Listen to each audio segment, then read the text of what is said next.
So I decided to do a third one of these, and this time instead of doing two of my large armies, I decided to do a larger scale but a much smaller force. Not really an army, this one's more of a combat group, special forces team. They're my Infinity figures.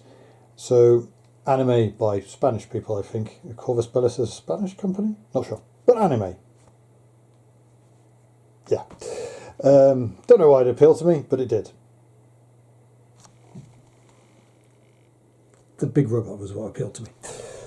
Anyway, so getting on with it, as I've always done, I'll try and go with, well, I don't really have sort of like a commander, because essentially the way the game runs is that you designate one of your figures as the lieutenant, the leader of your little special forces group. So what I'll do is I'll simply move from one corner, I'll just work my way around the figures explaining what I've got. So, beginning with, I suppose, the Reverend Moras. These are my 4 from the pack that I got. They are all multi-pose figures to a point. Heads, arms, and the the end and the backs of their cloaks, I think that is. And what you get here, I decided to go with sort of the brighter colours, again with the images that you get with the way they painted up. It's all sort of very brown, not totally an unreasonable style of colour, but I thought I'd go with something a bit brighter, having a green one, a pink one, a red one, and a light blue one. So as they are, so from this side we have a multi-sniper rifle, which is essentially a sniper rifle which fires 3 different types of rounds. One carrying a HMG. The hacker, hence the equipment on her head, and she also carries a rifle. And a close combat specialist with a shock close combat weapon. Moving on, we move across, and you're introduced to one of the special characters for the Nomads. Should have started with it. My army is the Nomads army, and this is Cassandra Kusanagi. Now, as you might notice on the image, she's got blue hair. Mine has, I really need to do it, has purple hair. No real reason, I just decided to go with purple hair instead, because if you're going to call someone Kusanagi, I'm kind of going to start thinking of Ghost in the Shell. So she comes with a multi-rifle with a light flamethrower and a shot close combat weapon. So as you can see, really need to stop doing that. So as you can see with her, she's got her multi-rifle, again 3 different types of round weapon, and a sword as her close combat weapon. Got us standing up. And moving on. So we have here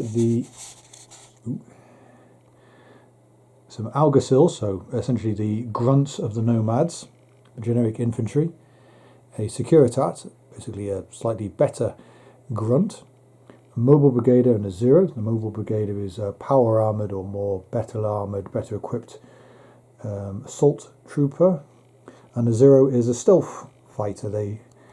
He or she basically spends most of the time hidden away and then comes out and opens fire and starts shooting stuff up or stabbing stuff up out of stealth.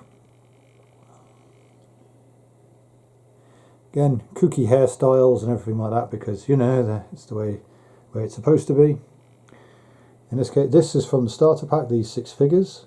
They're the original ones. They're all set poses, I believe. No, in fact, I'm wrong.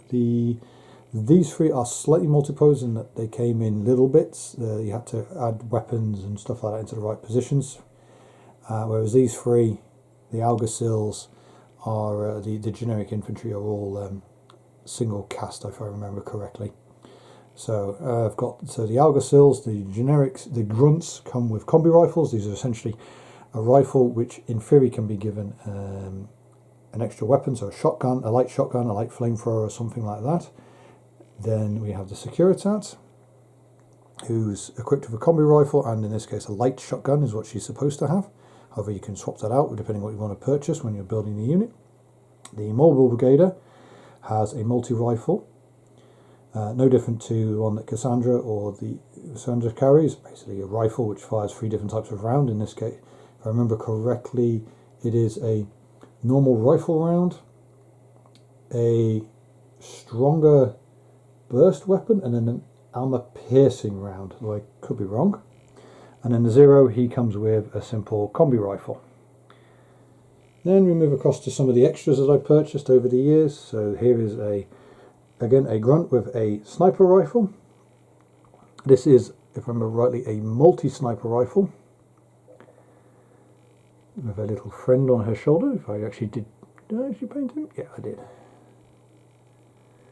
Then we move on to a Spectre, another one of the specialist type. He also has a sniper rifle. I didn't specifically want another character with a sniper rifle. It was just the fact that it was what I could get my hands on at the time when I bought these at one of the conventions I went to.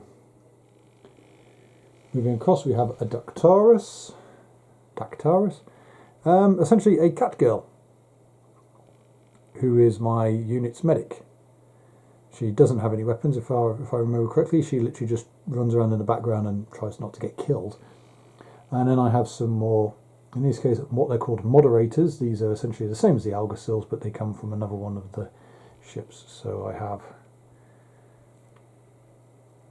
one with blue hair, blonde-haired guy, pink-haired girl, and another blonde-haired guy. I only, for some reason, have the cards for the 2 ladies. Don't ask me why, but I did paint them up essentially as the same as the Alguacils because I decided that's what I wanted to do. A little bit of colour on them. And moving over to the one of the main reasons why I got into this. This one is the Iguana. Hang on, let me just move him out of the way. Yeah, this is the Iguana tag.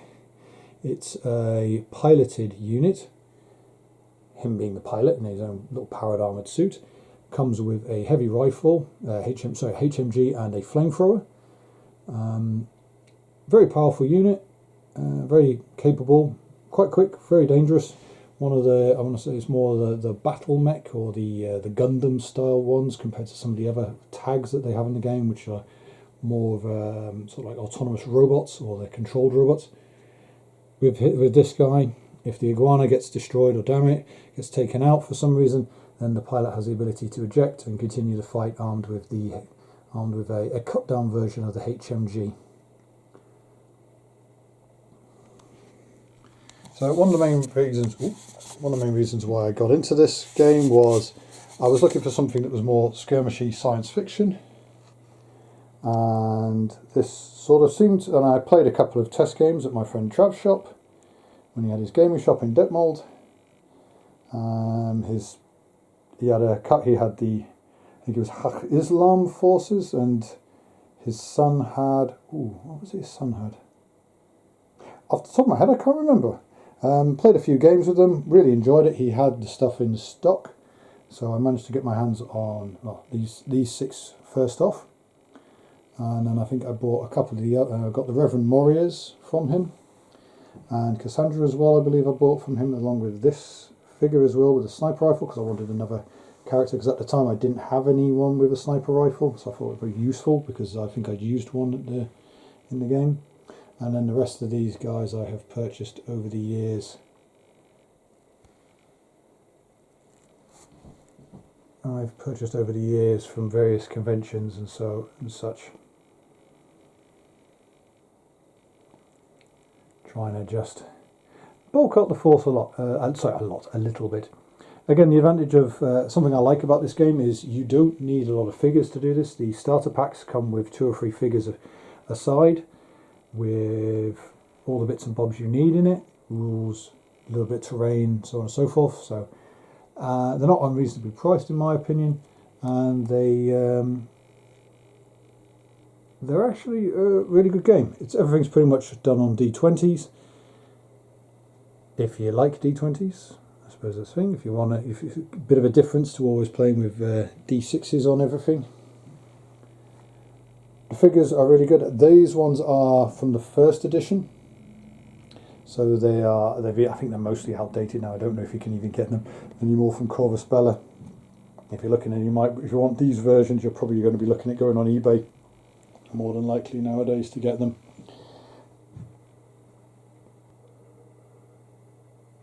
I have used the Infinity rule set for a couple of other games, sometimes as I don't actually have another force to fight against in this. My father-in-law he managed to lose it. He had the Japanese troops, which were part of the Asian Chinese controlled group. However, he can't remember what he did with them. He thinks he lost them. I'm not too sure. He doesn't remember. So I usually filled up these guys against, for example, my Necromunda gang that I have. I have the Orlocks, or against guardsmen. As the weaponry basically just cuts us straight across. Laser rifles essentially just becomes sort of like a combi rifles essentially. The weaponry in that, it's all very simplistic. You've got an idea of what the setups for your generic troops are. In the case of this, most guardsmen are going to be Alguacils, and you can use this as a strike team assaulting a force, a guard force, defending an objective, defending a particular area or anything like that. And again, this entire force is more than you would ever need. I have a total of 8 generic infantry with at least one version of several of their specialist ones. I don't have any of the more crazy characters like the Wild Girls, or it's the mutants and things like that from the Nomads. Just never got around to buying any or anything like that. These guys pretty much did what I wanted to do. I have my crazy nuns, someone who can act as a specialist character, various specialists with weapons, generic infantry, and more than I need. A medic, I've got my big battle army unit, and plenty of figures. It's a good sized force, nice and simple. I like the sculpts, I like the moulding. I'm not interested really in buying any of the modern stuff, I must be honest. Again, I would say this, the rules and the game is really good. There's plenty of stuff to get into with Infinity. There's plenty of things to chew on if you want to get into it. You can keep it relatively simplistic. Depends how you want to play the game. For me, it was one of those things where I didn't want a massive army. I want to be able to play a nice simple game on a 4x4 table or even smaller.